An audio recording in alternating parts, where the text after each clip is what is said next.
ನಾವು ದೇವರನ್ನ ಪೂಜಿಸುವಂಥ ಸಂದರ್ಭದಲ್ಲಿ ಯಾವ ದೇವರನ್ನ ಪೂಜಿಸ್ತಾ ಇದ್ದೀವಿ, ಯಾವ ದೇವ್ರನ್ನ ಯಾವ ವಸ್ತುಗಳಿಂದ ಪೂಜಿಸಿದ್ರೆ ಶುಭ, ಯಾವ ದೇವ್ರನ್ನ ಯಾವ ಹೂವಿಂದ ಪೂಜಿಸ್ಬೇಕು, ಯಾವ ರೀತಿ ಪೂಜಿಸ್ಬೇಕು ಅನ್ನೋದನ್ನು ಪೂರ್ತಿಯಾಗಿ ತಿಳ್ಕೊಂಡು ಪೂಜಿಸಿದ್ರೆ ನಮಗೆ ಅದರಲ್ಲಿ ಶುಭ ಫಲಗಳನ್ನ ತಗೋಬೋದು.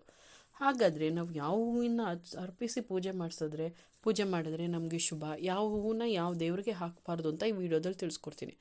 ಅದಕ್ಕೂ ಮುಂಚೆ ಯಾರು ನನ್ನ ಚಾನಲ್ ಸಬ್ಸ್ಕ್ರೈಬ್ ಮಾಡಿಲ್ಲ ಅವ್ರು ಸಬ್ಸ್ಕ್ರೈಬ್ ಮಾಡ್ಕೊಂಡು ಪಕ್ಕದಲ್ಲಿ ಕಾಣೋ ಬೆಲ್ಲೈಕನ್ ಕ್ಲಿಕ್ ಮಾಡಿ ಆಲ್ ನೋಟಿಫಿಕೇಷನ್ನ ಸೆಲೆಕ್ಟ್ ಮಾಡ್ಕೊಳ್ಳಿ. ಮತ್ತು ಈ ವಿಡಿಯೋಗೆ ಒಂದು ಲೈಕ್ ಮಾಡಿ. ಮತ್ತು ನೀವು ಯಾವ ದೇವ್ರನ್ನ ಪೂಜೆ ಮಾಡಿಸ್ತೀರಾ, ನಿಮ್ಮ ಆರಾಧ್ಯ ದೇವ ಯಾರು ಅಂತ ಕಮೆಂಟ್ ಮುಖಾಂತರ ತಿಳಿಸಿ. ನಮ್ಮ ಹಿಂದೂ ಸನಾತನ ಧರ್ಮದಲ್ಲಿ ದೇವರ ಪೂಜೆಯನ್ನು ಮಾಡೋ ವೇಳೆ ದೇವರಿಗೆ ಹೂವು ಹಣ್ಣುಗಳನ್ನ ಇಟ್ಟು ಪೂಜೆ ಮಾಡೋ ಸಂಪ್ರದಾಯ ಇದೆ. ಇದು ಕೇವಲ ಸಂಪ್ರದಾಯ ಅನ್ನೋದಕ್ಕಿಂತ ಹೂವುಗಳನ್ನ ಅರ್ಪಿಸೋದು ಅಂತ ಹೇಳ್ತೀವಿ. ದೇವರ ಕಡೆಗೆ ನಮ್ಮ ಗೌರವವನ್ನು ಹಾಗೆ ಭಕ್ತಿಯನ್ನು ವ್ಯಕ್ತಪಡಿಸುವ ಒಂದು ವಿಧಾನ. ಹೂಗಳನ್ನು ದೈವತ್ಯ ಮತ್ತು ಶುದ್ಧತೆಯ ಸಂಕೇತ ಅಂತ ಹೇಳ್ತೀವಿ. ಶಾಸ್ತ್ರಗಳು ಮತ್ತು ಪುರಾಣಗಳ ಪ್ರಕಾರ ಪ್ರತಿಯೊಬ್ಬ ದೇವರಿಗೂ ಹಾಗೂ ದೇವತೆಗಳಿಗೂ ಒಂದೊಂದು ಪ್ರಿಯವಾದ ಹೂವು ಇದೆ ಅಂತ ಹೇಳ್ತಾರೆ. ಯಾವ ದೇವ್ರಿಗೆ ಯಾವನ್ನು ಅರ್ಪಿಸಬೇಕು ಅಂದರೆ, ಮೊದಲನೇದಾಗಿ ಶಿವ ಮಹಾದೇವನಿಗೆ ದಾತುರ, ಎಕ್ಕದ ಹೂವು, ನಾಗಕೇಸರ ಮತ್ತು ಬಿಳಿ ಹೂಗಳು ತುಂಬ ಇಷ್ಟ. ಇವುಗಳನ್ನು ಅರ್ಪಿಸಿದ್ರೆ ತುಂಬ ಒಳ್ಳೆಯದು. ಹಾಗೆ ಶಿವನಿಗೆ ಕೇದಿಗೆ ಹೂವನ್ನು ಅರ್ಪಿಸಬಾರ್ದು. ಪಾರ್ವತಿ ದೇವಿಗೆ ಅಂದರೆ ಶಿವನ ಪತ್ನಿಯಾದ ಪಾರ್ವತಿ ದೇವಿಗೆ ಕೆಂಪು ಬಣ್ಣದ ಗುಲಾಬಿ ಹೂವುಗಳು ಮತ್ತು ಕೆಂಪು ದಾಸವಾಳ ಹೂವುಗಳನ್ನ ಅರ್ಪಿಸೋದು ತುಂಬ ಶುಭ. ಇನ್ನು ಗಣಪತಿ ದೇವನಿಗೆ ಅಂದರೆ ಗಣೇಶನಿಗೆ ದಾಸವಾಳ ಮತ್ತು ಚೆಂಡು ಹೂವುಗಳು ತುಂಬ ಇಷ್ಟ. ಅವುಗಳ ಜೊತೆಗೆ ದುರ್ಬ ಅರ್ಪಿಸುವುದು ತುಂಬ ಒಳ್ಳೆಯದು. ದುರ್ಬ ಅಂದರೆ ಗರಿಕೆಯನ್ನು ಅರ್ಪಿಸೋದ್ರಂತೂ ತುಂಬ ಶ್ರೇಷ್ಠ. ಅದರಲ್ಲೂ ಚೌತಿ ದಿನ ಅರ್ಪಿಸೋದ್ರಂತೂ ತುಂಬ ಪುಣ್ಯ ಫಲಗಳನ್ನ ಪಡಿಬೋದು. ಇನ್ನು ವಿಷ್ಣು ದೇವರಿಗೆ ಕಮಲ, ಚೆಂಡು ಹೂವು ಮತ್ತು ಮಲ್ಲಿಗೆಯಂಥ ಹಳದಿ ಹೂವುಗಳನ್ನು ಅರ್ಪಿಸೋದು ತುಂಬ ಇಷ್ಟ.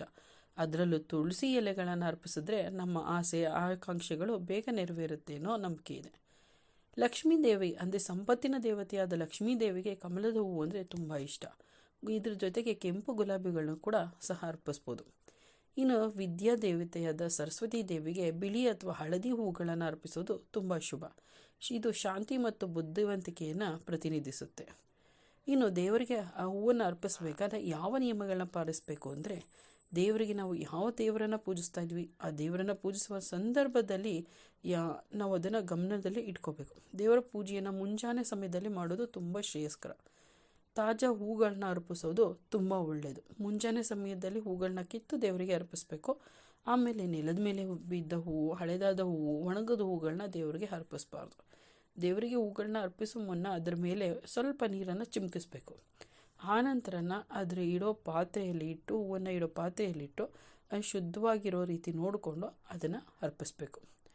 ಹೂಗಳನ್ನ ಪ್ಲಾಸ್ಟಿಕ್ ಚೀಲ ಅಥವಾ ಬದಲಿಗೆ ನಾವು ಬುಟ್ಟಿಯಲ್ಲಿ ಇರಿಸಿ ಅಂದರೆ ಶುದ್ಧವಾದ ಪಾತ್ರೆಯಲ್ಲಿ ಇರಿಸಿ ಅಥವಾ ಶುದ್ಧವಾದ ಒಂದು ಕಡೆ ಇರಿಸಿ ಅದನ್ನು ಹೂಗಳನ್ನ ಅರ್ಪಿಸೋದು ತುಂಬ ಒಳ್ಳೆಯದು.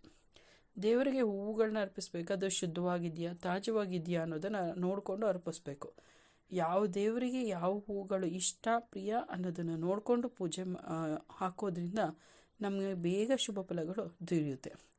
ಇದು ಯಾವ ದೇವರಿಗೆ ಯಾವ ಹೂವನ್ನು ಅರ್ಪಿಸಬೇಕು ಅನ್ನೋ ವಿಡಿಯೋ. ಇದಿಷ್ಟ ಆಗಿದ್ದರೆ ಲೈಕ್ ಮಾಡಿ, ಹಾಗೆ ನಿಮ್ಮ ಫ್ರೆಂಡ್ಸ್ ರಿಲೇಟಿವ್ಸ್ಗೂ ಕೂಡ ಶೇರ್ ಮಾಡಿ. ಇನ್ನು ಯಾರು ನನ್ನ ಚಾನಲ್ ಸಬ್ಸ್ಕ್ರೈಬ್ ಮಾಡಿಲ್ಲ ಸಬ್ಸ್ಕ್ರೈಬ್ ಮಾಡ್ಕೊಂಡು ಪಕ್ಕದಲ್ಲಿ ಕಾಣೋ ಬೆಲ್ಲೈಕನ್ ಕ್ಲಿಕ್ ಮಾಡಿ ಆಲ್ ನೋಟಿಫಿಕೇಷನ್ನ ಸೆಲೆಕ್ಟ್ ಮಾಡ್ಕೊಳ್ಳಿ. ಕೇಳಿದ್ದಕ್ಕಾಗಿ ಧನ್ಯವಾದಗಳು. ಮುಂದಿನ ವಿಡಿಯೋದಲ್ಲಿ ಸಿಗೋಣ.